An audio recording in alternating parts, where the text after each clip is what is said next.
Salam. Hari ini kita akan mendengarkan firman Tuhan, saudara, yang terambil dari Hakim-Hakim pasal yang ke-6, ayat yang ke-11 sampai ayat yang ke-12.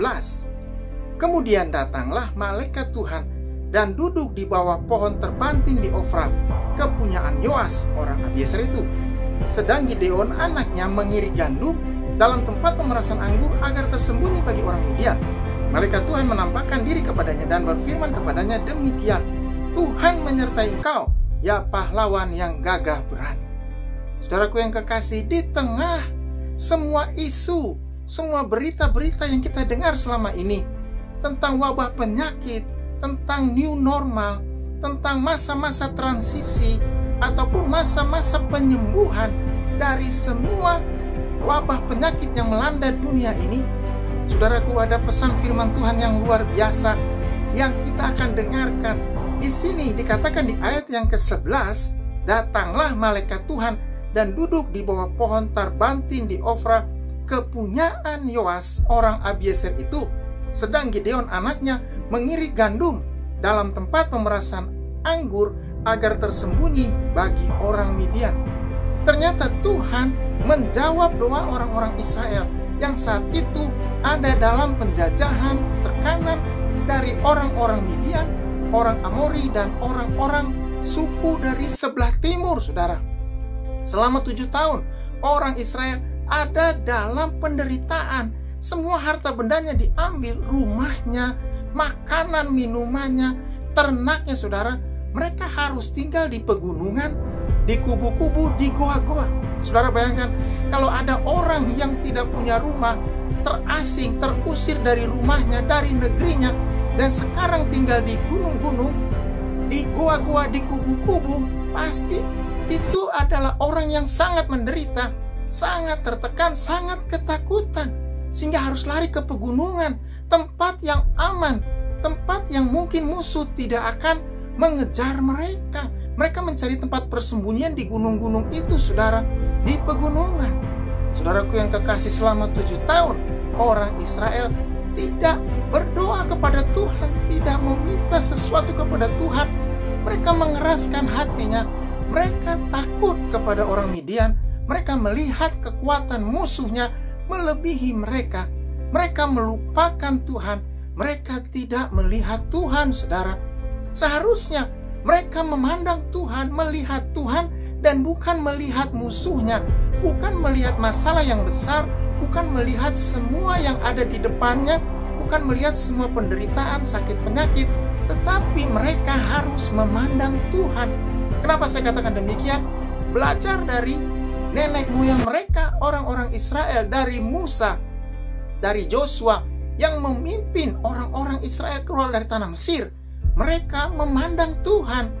Mereka selalu meminta petunjuk Tuhan, dan Tuhan memberikan jalan keluar. Tuhan menolong tepat pada waktunya. Saudaraku, itu tidak dilakukan oleh orang-orang Israel. Mereka mengeraskan hatinya, bahkan dikatakan di sini mereka menyembah berhala, meninggalkan Tuhan.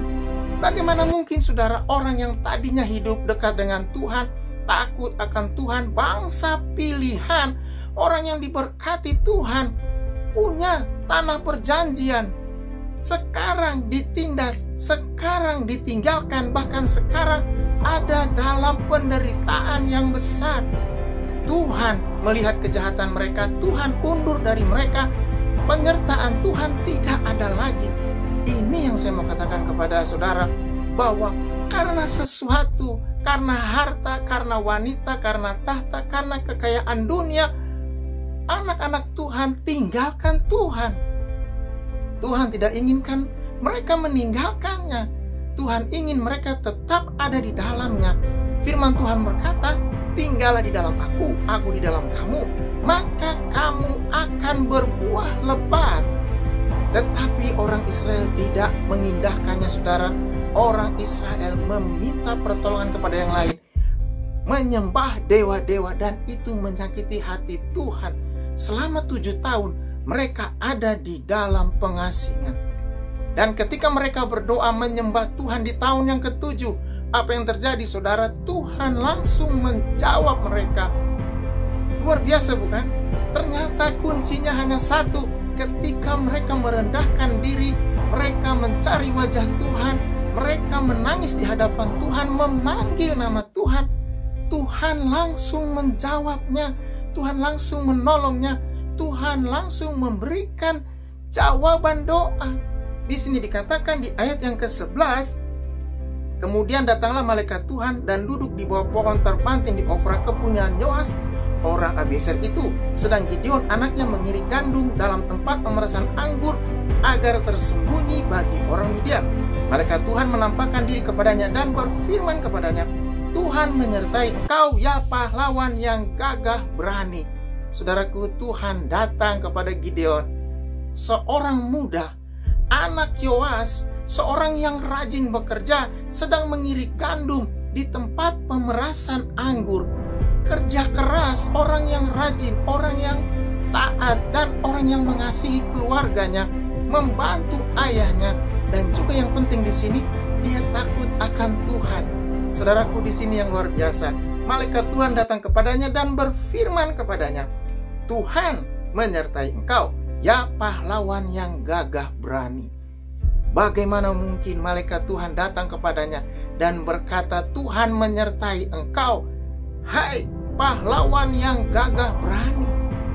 Tuhan tahu bahwa di tengah pegunungan, di dalam tempat yang tersembunyi, tempat yang penuh dengan berkat Tuhan, penuh dengan gandum dan anggur, ada anak muda yang takut akan Tuhan, yang selalu ada di hati Tuhan, orang yang rajin, orang yang taat, dan Tuhan memilihnya untuk membebaskan orang-orang Israel dari orang-orang Midian. Saudaraku yang kekasih, malaikat Tuhan datang dan berbicara kepada Gideon. Itu artinya Tuhan mengasihi Gideon, Tuhan memilihnya, Tuhan tahu bahwa dia sanggup mendapatkan tugas yang besar itu untuk membebaskan orang Israel. Orang muda, saudaraku, kalau secara kasat mata, bagaimana mungkin orang muda dipilih Tuhan? Orang yang belum berpengalaman.